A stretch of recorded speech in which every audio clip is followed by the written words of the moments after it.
Tripura Olympic অ্যাসোসিয়েশনের উদ্যোগে Olympic দিবস উপলক্ষে আগরতলা রবীন্দ্র শতবার্ষিকী ভবনের সামনে থেকে এক র্যালির আয়োজন করা হয়। র্যালির শুভ সূচনা করেন ত্রিপুরার মুখ্যমন্ত্রী ডক্টর মানিক সাহা। এছাড়াও উপস্থিত ছিলেন যুব বিষয়ক ক্রীড়া দপ্তরের মন্ত্রী টিঙ্কু রায়, বন দপ্তরের মন্ত্রী অনিমেষ দেববর্মা, আগরতলা পৌর নিগমের মেয়র দীপক মজুমদার, বিধায়িকা অন্তরা সরকার, আসাম রাজ্যের শিলচরের বিধায়ক ডক্টর রাজদীপ রায়, ত্রিপুরা অলিম্পিক অ্যাসোসিয়েশনের সচিব এবং পেট্রন সহ বিভিন্ন সংগঠনের খেলোয়াড়রা এই র্যালিতে উপস্থিত ছিলেন। মুখ্যমন্ত্রী তার ভাষণে বলেন, একটা সময় রাজ্যের অলিম্পিক অ্যাসোসিয়েশন রাজ্যের নাম ব্যবহার করে অন্য রাজ্যের খেলোয়াড়দের নিয়ে বিভিন্ন খেলায় অংশগ্রহণ করতেন, কিন্তু এখন আর এসব হবে না।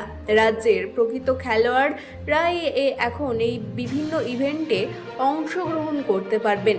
এদিন একটি র্যালি রাজধানীর রবীন্দ্র ভবনের সামনে দিয়ে শুরু হয়ে আগরতলা শহরের বিভিন্ন পথ ঘুরে পুনরায় রবীন্দ্র ভবনের সামনে গিয়ে শেষ হয়। Bureau report, রাতদিন news network.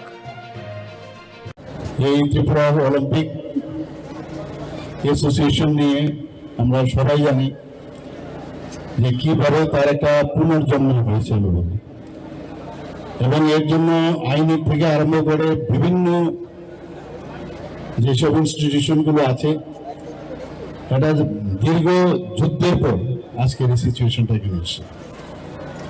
এই অলিম্পিক অ্যাসোসিয়েশন নিয়ে এরকম দিন গেছে যে ত্রিপুরার এই অলিম্পিক অ্যাসোসিয়েশনের নাম দিয়ে অন্য প্রদেশের লোকদের খেলানো হয়েছে, আমরা সবাই জানি, এবং সবাই নিউজ পেপারে পড়তো বা বিভিন্ন সোশ্যাল মিডিয়াতে পড়তো, কিন্তু এটাকে কে করবে, কিভাবে করবে, কিন্তু সময় কথা বলে। এর জন্য আমাদের যে ইন্ডিয়ান অলিম্পিক অ্যাসোসিয়েশনের যিনি এখন সভাপতি রয়েছেন পিটি ঊষা মহোদয়া, ওনার সাথে আমার কয়েকবার কথা হয়েছে এবং অনেক আইনি জটিলতা থেকে সেই বেড়াজাল থেকে বেরিয়ে আলটিমেটলি তার যে চিঠি আজকে আপনারা দেখেছেন, সেই চিঠির মধ্যে কি লেখা আছে যে Tripura Olympic association associate member of Indian Olympic association. এর থেকে বড় পাওয়ার আর কি হতে পারে? এরা একটা পুরো সিল মোহর দিয়ে দিল। এটা জানুয়ারি মাসেই 2026 জানুয়ারি মাসে সেটা সেই অনুমোদনে এসেছিল, কিন্তু এখন যেহেতু এটা করেছে, আমি ইন্ডিয়ান অলিম্পিক অ্যাসোসিয়েশনকে ধন্যবাদ দেবো। ওনারা বুঝতে পেরেছেন, ওনাদের রিপ্রেজেন্টেটিভরাও এখানে এসেছিলেন, কয়েকবার আমাদের সাথে কথা বলেছেন। আসলে এখানে কি হচ্ছে সেটা ওনারা জানার জন্য এসেছিলেন, কমিটি বানিয়েছে অনেক, যা নিয়ম মেনে তারপর যে আজকে ত্রিপুরা অলিম্পিক অ্যাসোসিয়েশন সেটা এখানে হয়েছে।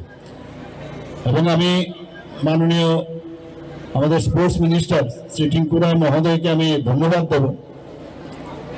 একটা স্ফূর্তি ওনার মধ্যে দেখা যায় যে কিভাবে খেলাধুলাকে সামনের দিকে এগিয়ে নিয়ে যাবে এবং ছেলে মেয়েদের কিভাবে এগিয়ে নিয়ে যাবে। যেহেতু আমার স্পোর্টসের সাথে আমার অভিজ্ঞতা রয়েছে,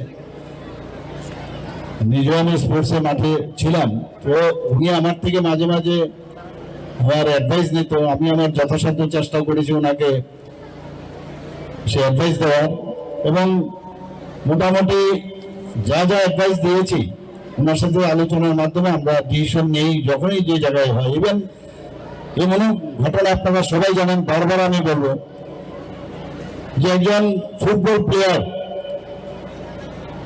আমরা একেবারেই ছোট তখন যখন দেখেছি একজন গোলকিপার মাঠের মধ্যে পেটে বল লেগে মুহূর্তে